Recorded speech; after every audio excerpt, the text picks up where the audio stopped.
ஐயனார் துணை சீரியல்ல அடுத்து வர எபிசோட்ல நம்ம சோழன் இருந்துட்டு சேரனை வந்து வாட்ச் பண்ணியே ஆகணும். கண்டிப்பா அண்ணன் சந்தாவை பார்க்கறதுக்காக தான் போகுது அப்படின்னு சொல்லிட்டு கரெக்டாக கெஸ் பண்ணுறாங்க. பல்லவனை கொட்டிக்கிட்டு நேராக நம்ம சேரனை மீட் பண்ணுறதுக்காக போகிறாங்க.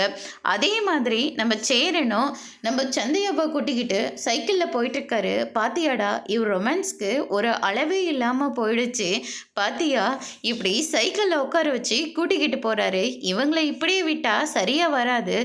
சட்டுப்புட்டனை இவங்களுக்கு கல்யாணம் ஏற்பாடு பண்ணியே ஆகணும் அப்படின்ற மாதிரி சொல்லிக்கிட்டு இருக்காங்க. ஆமாண்ண நீங்கள் சொல்கிறதும் சரிதான். ஆனால் இப்போ தான் அண்ணன் கொஞ்சம் கொஞ்சமாக அவங்க பாஷைக்குள்ளே வந்திருக்காங்க.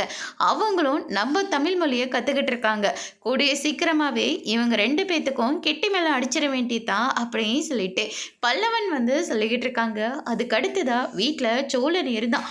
அவங்கிட்ட இன்ஜினியரோட பையனுக்கு வந்து காது குத்து ஃபங்க்ஷனு, அதனால் நான் கிளம்புறேன்னு சொல்லிட்டு வந்திருக்கேன். கண்டிப்பாக நான் சீக்கிரமாக போயே ஆகணும். நான் அன்றைக்கி உன்னை சந்தோஷப்படுத்த முடியாதுல்ல, இன்றைக்கி உன்னை ரொம்ப சந்தோஷமாக வச்சுக்கணும் அப்படின்னு சொல்லிட்டு நம்ம சேரன் வந்து சொல்லிக்கிட்டு இருக்காங்க. இந்த ட்ரெஸ் உங்களுக்கு ரொம்பவே நல்லா இருக்குது அப்படின்னு சொல்லிட்டு நம்ம சந்தையாக இருந்துட்டு சேரன் கிட்ட வந்து சொல்லிக்கிட்டு இருக்காங்க. பாத்தியடா இவங்க ட்ரெஸ்ஸை பற்றியெல்லாம் வேற பேசிக்கிட்டு இருக்காங்க. இதுக்கு மேலே இருந்தால் என்னோட சந்தோஷம்தான் எனக்கு கெட்டு போகும். நிலா கிட்ட ஏண்டா அப்படியெல்லாம் பேசணும்னு சொல்லி இப்போ நான் வருத்தப்பட்டுட்டு இருக்கேன் அப்படின்னு சொல்லிட்டு சோழன் அங்கேருந்து கிளம்புறாங்க. அதோட இன்னைக்கான பிரமோ முடிச்சிருக்காங்க.